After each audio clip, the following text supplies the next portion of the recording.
बिस्मिल्लाहिर्रहमानिर्रहीम। अस्सलाम वालेकुम। वेलकम टू हलरम व्लॉग। मैं खैरियत से हूँ। उम्मीद है अल्लाह ताला के फजल करम से आप भी खैरियत से होंगे। अल्लाह ताला आपको अपनी हिफ्ज़ व अमान में रखे, आमीन सुम्मा आमीन। व्यूअर्स, आज मैं आपके साथ जो रेमेडी शेयर कर रही हूँ वो बहुत ही कारआमद, बहुत ही मुफीद है। और अक्सर हमारी सर्दियों में एड़ियाँ जो हैं वो फट जाती हैं, और अक्सर तो इतनी ज़्यादा हमारी एड़ियाँ जो फट जाती हैं कि उनके अंदर आप देख सकते हैं इस तरह के गहरे गहरे खड्डे भी पड़ जाते हैं। और हम बाज़ार से महंगी महंगी जो क्रीमें हैं, दवाइयाँ हैं, वो लाके तो इस्तेमाल करते हैं, लेकिन हमें उससे बिल्कुल फ़र्क नहीं पड़ता। तो आज मैं आपको घर में मौजूद चीज़ों से ही एक ऐसी रेमेडी बताऊंगी कि जिससे हमारी एड़ियाँ जो हैं वो बिल्कुल ठीक हो जाएंगी, सॉफ्ट और नरम हो जाएंगी। अगर हमारी जिल्द भी फट जाए तो हम उसके ऊपर भी ये क्रीम जो है वो लगा सकते हैं। तो फिर चलिए आइए बिना टाइम वेस्ट किए हम अपनी वीडियो की तरफ बढ़ते हैं। बिस्मिल्लाहिर्रहमानिर्रहीम। हाफ कप यानी कि 125 ml मैंने सरसों का तेल लिया है। एक हमने ली है मोमबत्ती, ये अक्सर घरों में इस्तेमाल होती है। अगर आप के घर में इस्तेमाल शुदा मोमबत्ती है तो आप उसका भी इस्तेमाल कर सकते हैं। ये बाज़ार से भी आसानी मिल जाती है। सबसे पहले तो हमने मोमबत्ती को छोटे छोटे पीसेस में इस तरह का तोड़ लिया है, और अब मैंने फ्राई पैन को चूल्हे पे रख दिया है, और उसमें सबसे पहले मैं ऐड करूँगी सरसों का तेल। जी तो व्यूअर्स, मैंने सरसों का तेल जो है इसमें ऐड कर दिया है। सरसों का तेल गरम करना है हमने, इसको बहुत ज़्यादा पकाना नहीं है। जैसे ही तेल जो है वो गर्म हो जाएगा तो फिर मैं इसके अंदर जो है बाकी की चीज़ें जो वो ऐड करूँगी। अपने वीडियो को ध्यान से देखना है कि मैं किस तरीके से ये जो रेमेडी है वो तैयार कर रही हूँ। अब तेल जो है वो गर्म हो चुका है। अब सबसे पहले तो मैं इसके अंदर डालूँगी मोमबत्ती।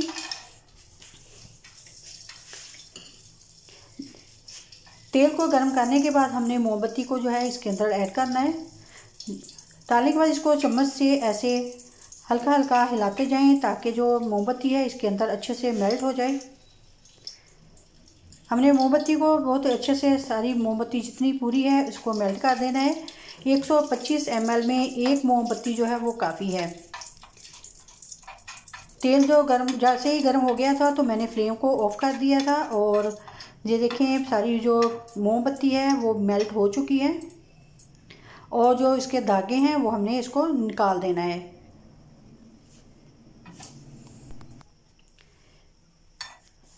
सारे धागे हमने निकाल दिए हैं।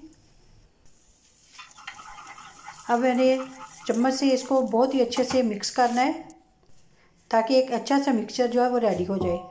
इसको मिक्सचर को रेडी करने के बाद अब मैं इसे एक बाउल में ट्रांसफ़र कर दूंगी। हमने फ्राई पैन से इसको निकाल लेना है और बाउल में डाल लिया है।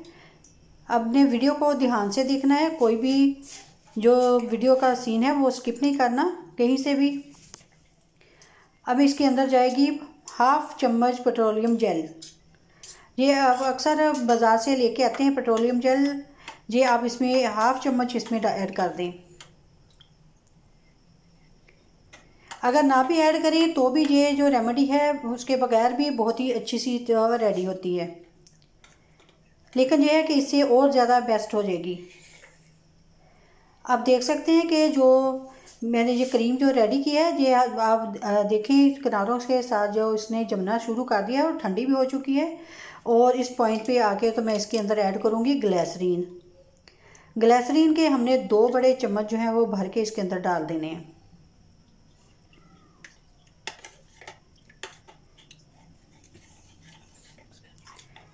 अब इसको भी हमने मिक्स कर लेना अच्छे से। ग्लिसरीन से भी हमारी जिल्द बहुत सॉफ्ट और नरम होती है, और इसको आप अच्छे से मिक्स करना है। आप देख सकते हैं कि किनारों पे आप इसकी जो थिकनेस है आप चेक कर सकते हैं कि हमारी जो क्रीम है वो कैसे थिक होती जा रही है। अब हमने इसको बिल्कुल अच्छे से ठंडा करने के बाद जैसे जिस चीज़ में भी हमने डालना है, कोई भी आप पेट्रोलियम जेल की ले लें या कोई भी आप खाली बोतल लें तो उसमें ये डाल दें। आप इसकी कंसिस्टेंसी जो है वो चेक कर सकते हैं। अभी आपको मैं आपकी इसकी थिकनेस जो है वो दिखाती हूँ। ठंडा होने पे ये देखें कैसे ये बिल्कुल जम रही है, जैसे दूसरी बाज़ार की क्रीम होती है। अब ये ठंडा हो चुका है बैटर, अब इसे ऐड करूँगी इस बोतल के अंदर। आप कोई भी खाली जो बोतल होती है आपके पास, लोशन की ले लें, क्रीम की ले लें, तो उसके अंदर ये आप खुले मुंह वाली बोतल में ऐसे डाल दें।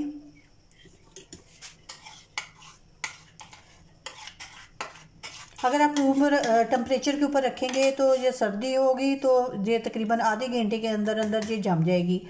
अदरवाइज़ आप इसे फ्रिज में रख दें 10 से 15 मिनट के लिए, तो ये बहुत ही जल्दी से और आसानी से जम जाएगी। मैंने इसे फ्रिज के अंदर 15 मिनट के लिए रखा, तो आप इसकी कंडीशन जो है वो चेक करें। माशाल्लाह से देखें कितनी अच्छी सी परफेक्ट सी जो क्रीम है वो हमारी रेडी हो गई है। आप देखें कैसे ये जम चुकी है। और खुशबू के लिए आप इसके अंदर लेमन चाहें तो वो भी डाल सकते हैं। अभी मैं आपको बताती हूँ कि हमने इसको जो है जूस कैसे करना है। हमने इसको ऐसे लेना है और ऐसे जो भी मुतासरा जगह है उसके ऊपर इस तरह से हमने 10 से 15 मिनट तक मसाज करना है। अच्छे से हमने ऐसे मलना है ताकि जो क्रीम है वो बिल्कुल ज़ख्म के अंदर तक जाए, यानी कि जो फटी हुई एड़ियाँ हो, फटी हुई जिल्द हो, उसके अंदर अच्छे से जज्ब हो जाए। आप देखते जाना कि जैसे ही मैं इसको मलती जाऊंगी जो जिल्द है ये उसकी वाइटनिंग के लिए भी बहुत ही कारआमद है। इससे जिल्द जो है वो साफ भी होती है। आप देख सकते हैं कि ये देखें कितना आप फ़र्क महसूस आप कर सकते हैं कि मेरा एक हाथ देखें और दूसरा हाथ जो है वो भी चेक कर सकते हैं। एक हाथ में मैंने ये क्रीम मली है और दूसरा हाथ जो है भी मैंने वैसे ही है। आप इसकी कंडीशन जो है वो चेक कर सकते हैं। हमने ऐसे ही इसको मलते जाना है, तकरीबन 15 मिनट तक जो है इसको मलना है।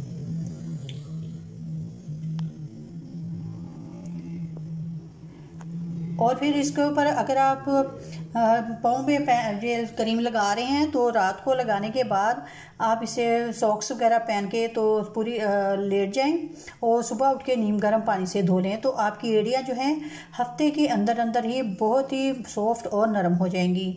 अगर आपको मेरी आज की वीडियो जो पसंद आई तो प्लीज़ लाइक और शेयर ज़रूर करें, और प्लीज़ जो नहीं देखने वाले हैं वो मेरे चैनल को भी ज़रूर सब्सक्राइब कर लें। और इसके साथ ही मुझे दीजिएगा इजाज़त, अपनी दुआ में याद रखिएगा। अल्लाह हाफिज़।